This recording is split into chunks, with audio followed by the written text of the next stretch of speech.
Lord Miles official.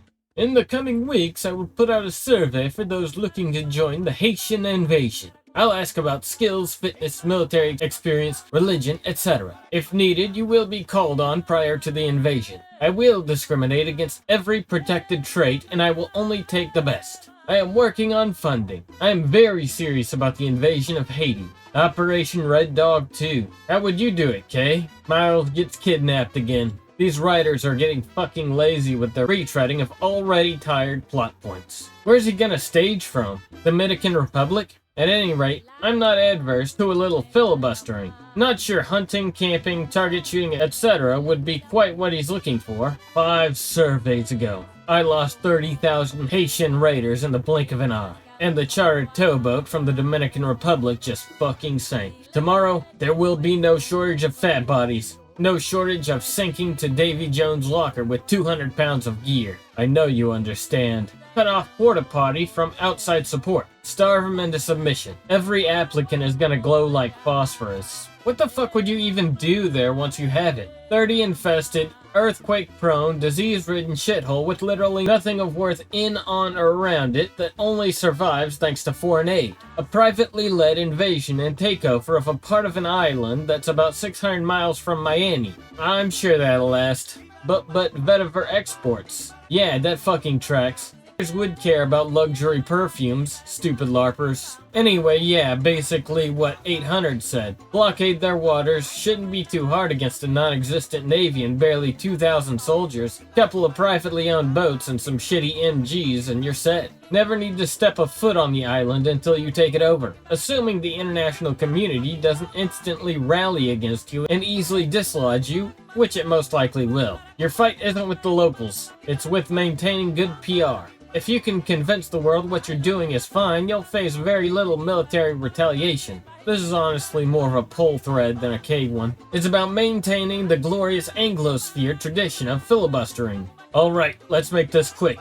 The UN will be here soon. Invade Haiti? Fucking why? There's literally no potential economic gain to be had from that country. If Operation Red Dog was anything to go by, basically turn the island into a criminal's paradise and set up casinos as well. Unless he's got a bunch of M72 laws hidden up his ass, he'll have no way to engage MRAPs. This is gonna realistically require several million in black market equipment if he plans to take territory and not immediately get repulsed by peacekeepers. Or is this more of a dollar discount Bay of Pigs? Quick hit on whoever's in charge, then immediately bounce. This is either going to go like a botched Black Lagoon episode with the plot armor taken off, or the third Wild Geese movie we've always wanted. Either way, it'd be a glorious bit of entertainment if it actually happens. Part of me wonders if he somehow got some Saudi prince drunk, got compromat, and now he's got Arabucks funding him. My understanding is that the total strength of Haiti's military plus the peacekeeping mission is about 3,100 men. Assuming it evolves into a three-way between the homeless geese, the gangs,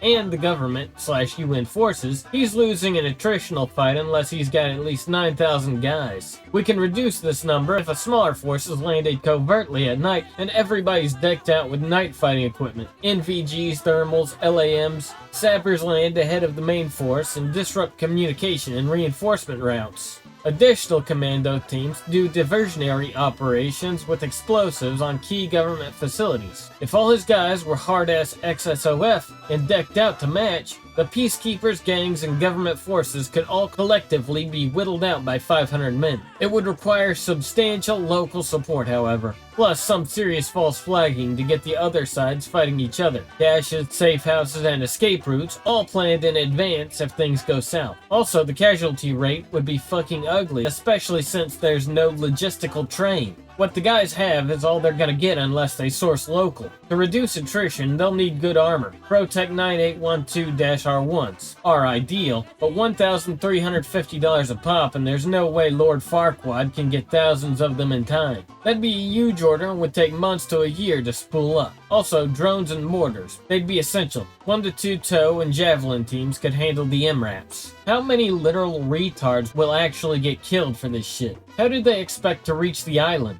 How will they acquire all the weaponry? How will they fight the gangs and the Kenyan military at the same time? It's not even funny. This is just cringe. If Lord Miles, who is a glowy, fun fact, A few months or a year or so ago, people were sucking him off in a thread, and I said something like, let me guess, he went to university but randomly dropped out and suddenly became this weird wacky guy who travels to loads of different countries, seemingly with no issue with money or communication, on top of being above average intelligence but disenfranchised with his life. And their reply was obviously, yeah, but that just means he is based and doesn't get zogged by the educational system. I then kindly pointed out that MI6 hires people from universities like that. People who are smart but directionless and are only there because they think they should be there. Lord Miles is a glowy asset, and him going on about Mahatian invasion is literally just him earmarking potential threats to the UK and her allies. That's it. Same shit when Pol tried to do the invasion of Tuvalu. How many literal retards will actually get killed for this shit? If he grooms in the right discords, he could get a force of maybe 50 bipolar incels, but 90% of them can't drive, so he's going to have to drive a loser bus around America to pick his piss platoon up. How do they expect to reach the island? Either charter a boat like General Shepard said and smuggle equipment on board, or maybe create a shell corporation and get a shipping container on a freighter full of everybody's shit with fake papers. How will they acquire all the weaponry? A lot of fucking ITAR violations. How will they fight the gangs and the Kenyan military at the same time?